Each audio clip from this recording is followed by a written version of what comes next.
everyone's first map in this game, or presumably most people's first map.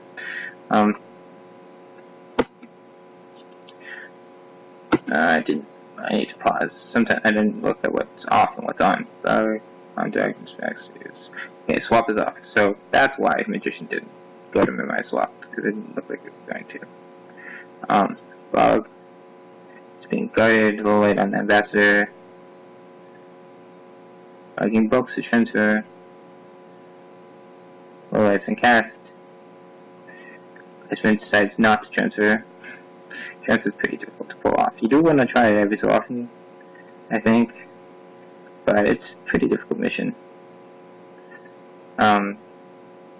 Isn't doing a whole lot. I didn't really catch where Magician got some of these highlights, so I'm curious. Oh, fingerprints also on. So there's something else off that I wasn't paying attention to. Oh, transfer is also off. Okay, so that's why transfer doesn't happen. Okay, so I missed that. The fact that fingerprint was on, so that was my bad.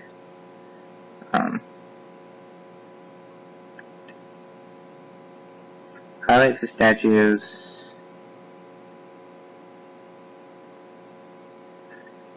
And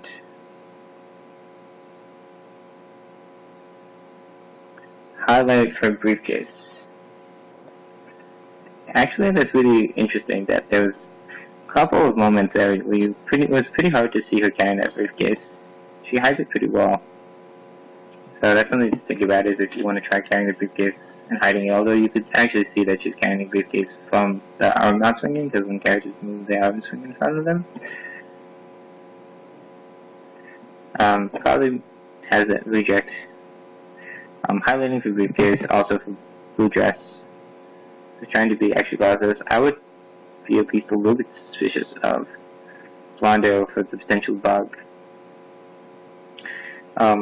Iceman is not doing a whole lot, is sort of doing a slow grade when already getting floats done, but is also doesn't have a highlight. And Magician accumulating a couple too many highlights. I think you have to figure out how to balance highlights and movements, and it's going to get highlight here. The statues, which makes sense, especially the middle statues, where you can get all three in the specs at the same time. Anyone who goes there should be at least in your suspect's range, unless they'll roll it and you're sure that they can't beat the spy. But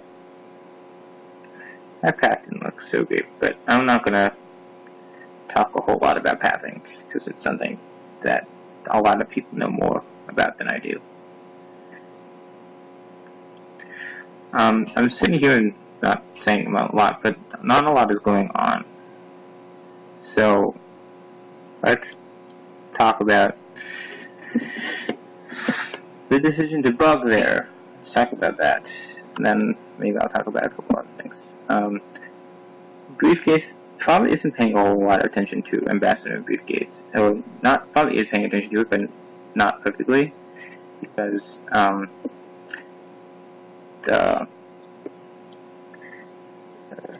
would have assumed that if you go for the briefcase, it is fingerprintable.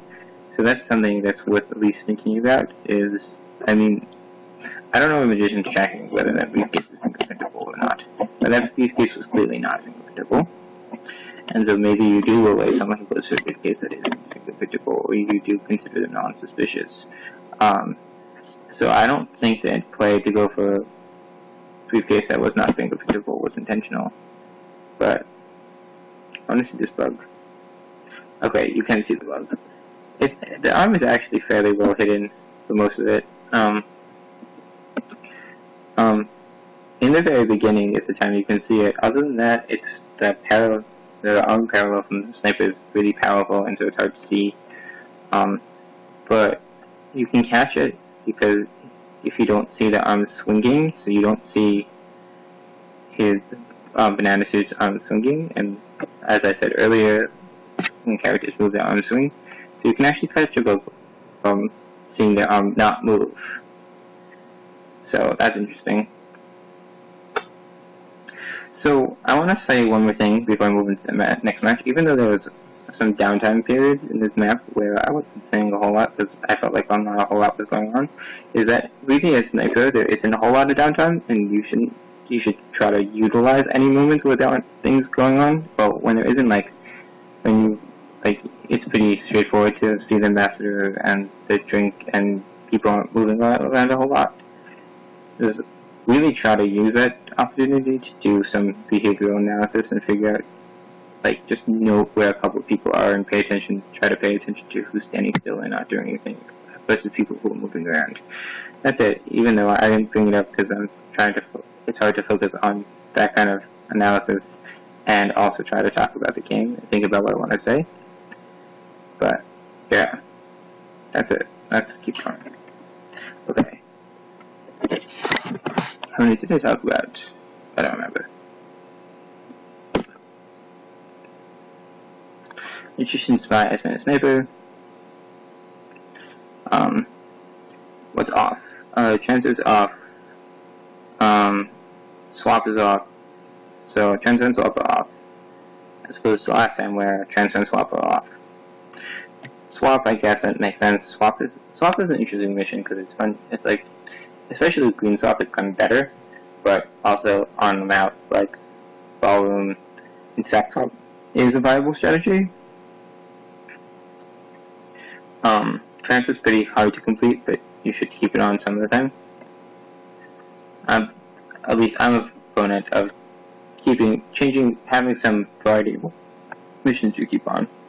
Takes a book, which I think is an interesting decision because books tend, especially when there's no transfer on, having a book limits your ability to move around. As I said, and that applies to high-rise, but it also applies to any map. And so, not that anyone with a book is not suspicious, but is potentially less suspicious. So, I think books can potentially be useful for information and for either acting idle or as a sniper analyzing who's being idle or not. But that being said, Magician does have that book. His idling isn't doing a whole lot. And Iceman is busy watching cartels. So making sure the guest list isn't gone, watching Ambassador. I don't think you do want to make sure you catch any cartels that are happening this game, but the spy put the book away. I think I missed one that happened because I was confused. When did that happen?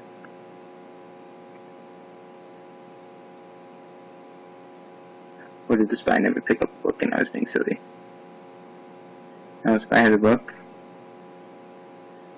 Put it away. Okay, so I guess I confused somehow Clive with someone else because I'm bad and thought that Clive still had a book, but she doesn't, which sort of furthers my point about books and idling and so on and so forth. Is typically spies don't like to take away books when they don't need to.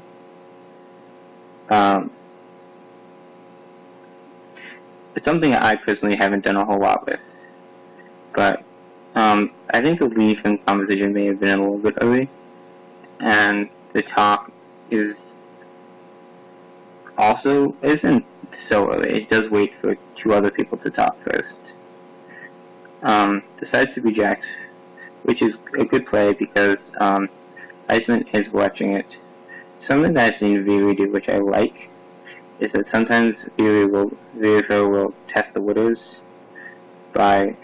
Sorry, give me a second. So sometimes Viri will test the widows by taking a drink and seeing how the sniper responds, and if the sniper comes over and watches it, gets a sense that prolonging isn't a great idea. So I sort of like that strategy. I think of many things is like I don't see a whole lot of things. Something I don't see spies doing a whole lot is trying to figure out where sniper attention is, or figuring out what the sniper is focused on and paying attention to and looking at. And I think one of the players who I do see doing that more and is really good at being aware of the party and who are a sniper's top suspects and having a good sense of who's low lit and who's high lit is Virifo. And so I suggest watching some of Viri's videos to get some sense on that. So I like the highlight here. The highlight was because Iceman had noted the ambassador at this blue bookcase, and then said basically the next person who goes there, I'm gonna remember that that's a live spot for fingerprints, and then the magician goes pretty soon after. Then it's really a risk not to go that soon, because if you don't go that soon, there's a really high chance that someone else will pick up that spot and get your book, and that bounce was bad. I wasn't even really looking at it, and that was bad. So, so that highlight was a good highlight. Paying attention to fingerprints and then expecting the spot to go there, and so as I was saying, it's a balance between. That was actually a good path, but there's a balance between how soon you go to a fingerprint spot after ambassador is there. Because as I said, if you go too soon, you're suspicious. If you go too late, then you miss the spot. I think Magician is pretty high suspect because of the middle statue. I know that I've seen other people advocate for going to the middle statue, but personally I tend not to. I don't think you should never do anything. You should never do something all the time. You should never go to the middle statue all the time. You should never only go to side statues. I like to leave and decision not to go in. I've talked about this before. And a fingerprint. I did not see that. That was a good play. I think I've said this before, but I think drinks is one of the hardest things to watch on this map. And as Spy, it's one of the hardest things to pay attention to when the ambassador is getting the drink, just because you have so many other things you're going to be looking at. But I guess I'm actually curious. Let me watch from Magician's point of view. Yeah, Magician's has this downtime basically when your statue is trying to get all things back. So you have this downtime, you can see the party and sees that the ambassador is getting the drink. Moves pretty quickly out of statues, gets a requested drink, and picks it up and fingerprints it, and that was a great play in my opinion, because I think that as sniper as well, it's a hard thing to watch for, that fingerprint. I don't even know if Iceman, even though I think Iceman is doing a good job of tracking fingerprints, I don't know that he would have caught that. I think it's a hard thing to catch, and as I said, it's the hardest mission type to go, but it's also the hardest mission type to do. So, needs one more mission, only needs to contact, has the DA in conversation, contact goes off, hits a white test, could potentially get shot here, and does get shot for it, which I think is the second really nice shot I've seen from, not that there weren't other really nice shots from Iceman, but this was another really nice shot, because I don't think, other than like a couple padding things, there wasn't anything like outright obvious about Magician as Spy, but this paying attention to statues, maybe tracking flirts, I'm not sure, but is a high suspect from the triple inspect and from the one fingerprint, and from walking to this conversation circle with a double agent close to the end of the game, and banana voting and talking while the BB happens, all piles up into evidence that allows Iceman to shoot. And I think a lot of other snipers would be more hesitant here, but I think it's a really nice shot. Yeah, I don't know if I was necessarily expecting it to go off, but it was a good shot, and Magician dies. Okay. Courtyard 1. Oh, I think this is the last map, so, okay, so I want to talk about these games and I'll be done. I don't like this map. Sorry, checker. I don't like this map. The view on this map is blah. I forgot how much I dislike this map until we started playing again for the ladder, so. Just the view is awkward. We'll see what happens anyways. Time ad. Other people have said, oh, that was a bad path. Windows gonna get a highlight. Does not. Okay, other people have talked about time ad, I think, and I don't have a whole lot to add. The idea that if a sniper isn't expecting it or watching for it, it's good to do it some of the time, but not all the time. Time ads are really powerful. They allow you to sit and have more time, and just give you, yeah, they're extremely useful. There's something that I personally don't watch for a whole lot, except if I'm expecting my opponent to do so, but I think that's typical. So, the other thing is, while it gives, I think King Bacon has this mindset, is as even though it might give the spy more time to complete the game, it also gives the sniper more time to analyze the match and figure out who's not a spy. So, and I sort of fall in that camp. Like, if you want to take more time and let me have more behavioral analysis time, I'll take it. I think I thought Blue Dress tossed a little bit quickly and is being a little active. So, I'm sort of curious to see if Blue Dress will get a shot. So let's get a highlight for the inspects. Inspects on this map are pretty deadly. You have to go to 2 different statues. So I think highlights and inspects on this map does make sense. I think it could make sense even to do highlights only for inspects, just so you're sure of who has been at the statue or not. Blue Dress, as I said, is being fairly active. I haven't been paying attention to all of these lights and where they've been coming from. It looked like, yeah, and entering immediately and talking.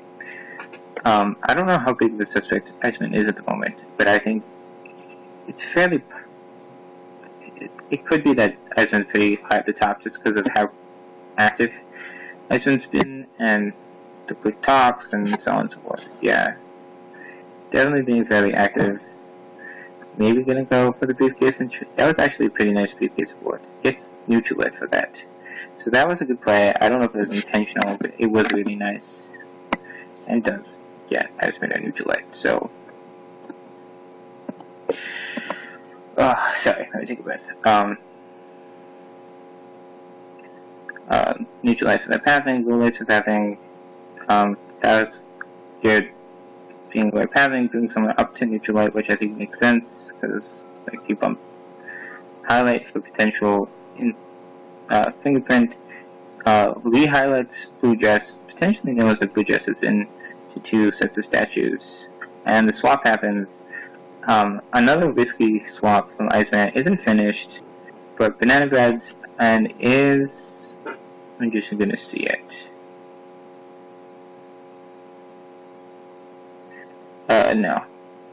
So that was an interesting play.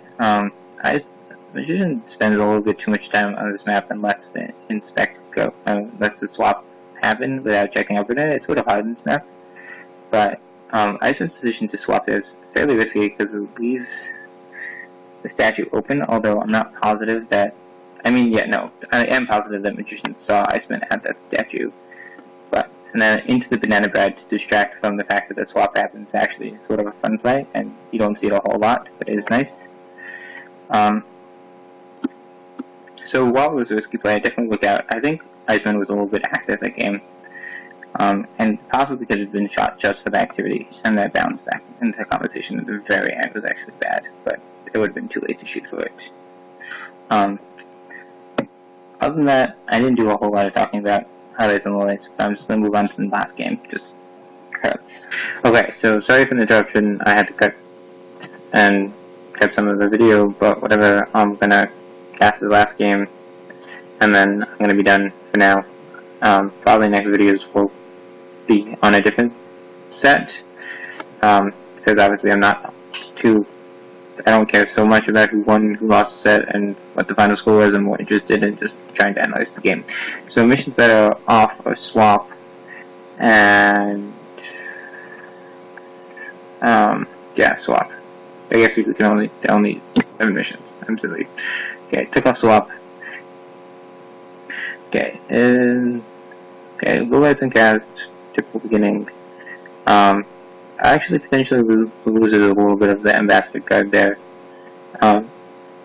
Early talk by Magician to get in that foot. Potentially able to highlight something like that, but it's hard to focus on everything. But it's something that I've tried out a little bit, is trying to figure out who's talking early in the game, and at least somewhat try to pair them up with STs. So here you would. So actually, Magician is idling a little bit. Iceman, as we've seen in previous matches, is paying attention to fingerprint, so is highlighting the fingerprint, and Bowser took a drink. I wonder if Magician is paying attention. Even if Magician is paying attention, it would be a little bit risky to request a drink. I would actually consider White Danger pretty suspicious here because it was clearly a drink request. As can request drinks. And so I would consider any drink request after Ambassador takes a drink to be suspicion-worthy, and as I said, that was clearly a drink request. So I don't know. I'm assuming most players already know how to tell. Most of the audience that this is intended for do know how to tell when a drink is requested, but you can basically just tell by Toby's path. If Toby turns around or changes directions, that might have just been a repath. Yeah, I might have been wrong about that being the request. It might have just been Toby repathing and bouncing. But if you see Toby turn around for no reason or about to hand someone a drink and decides not to and then goes away, that's because it's a request. So that wasn't actually a request, I was wrong. That's still weird pathing by Toby, but you should at least be somewhat trying to figure out requests for drinks now that fingerprint's on, and it's especially important on a map like Balcony, for instance. But this isn't Balcony, this is Courtyard 1. Magician is standing there and idling. It looks like Magician's going to go for the timer flip. So this is something that's actually somewhat hard to guard against, and I'm not sure if there's a great way. I mean, I guess you see that no one's moving.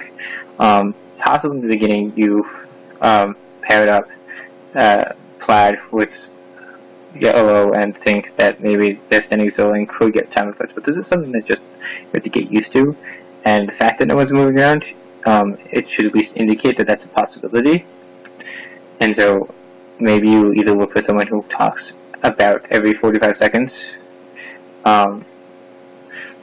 So you definitely don't necessarily want to highlight idlers,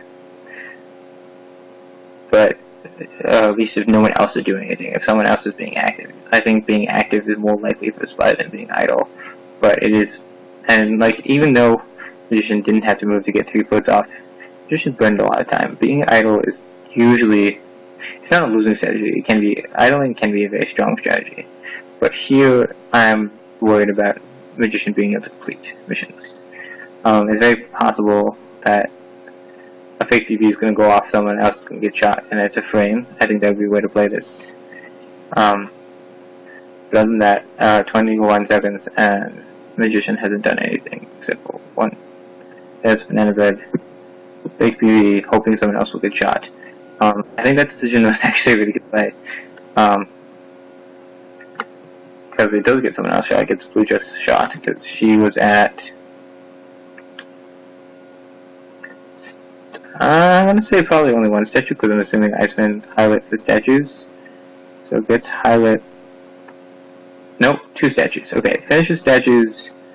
I don't know if she could have done fingerprint or bug, but does the BB, so you should be at least somewhat concerned that they could have gotten, she definitely could have gotten specs, potentially seduced without watching the entire game through.